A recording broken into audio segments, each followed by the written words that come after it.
Maria Nicole Apoliator. And I'm Anika Adele Luis Tobias. Welcome to Echo News Today. For today's news, several residents of Barangay Bagong Pag-asa was rushed to the hospital after experiencing vomiting and diarrhea. Let's go live to our field reporter Naomi Asia Dorumal, who's at Bagong Pag-asa Hospital to tell us more. Naomi? I'm here at the Bagong Pag-asa Hospital, and there are a lot of people who suffer from vomiting and diarrhea. I'm here with one of the residents of Bagong Pag-asa, Mr. Dr. John Luna. Sir, can you tell us what happened before this incident?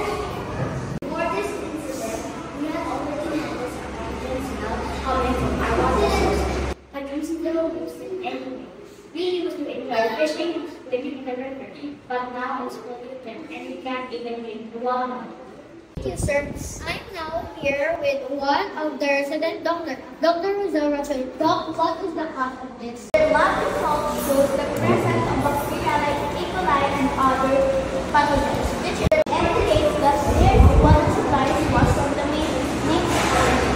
It was discovered that the cause was a contaminated drinking water source in the said community. Many households along the river still lack proper septic tanks, leading to direct discharge of household and livelihood waste into the water system.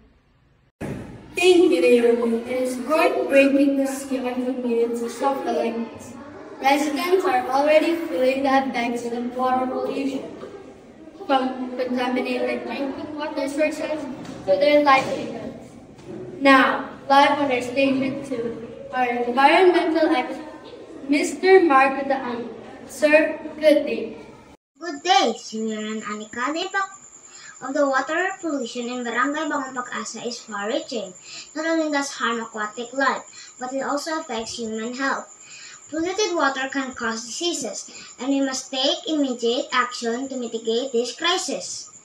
Thank you, sir. However, the government, organizations, and some private individuals are working together to combat water pollution.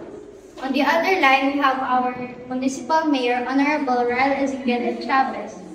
Sir, what are the plans of the government to prevent incidents like this in the future?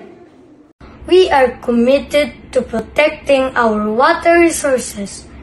We're investing in our water treatment facilities, river cleanup programs, and enforcement of environmental regulations to ensure our water bodies remain clean and healthy for today's and future generations.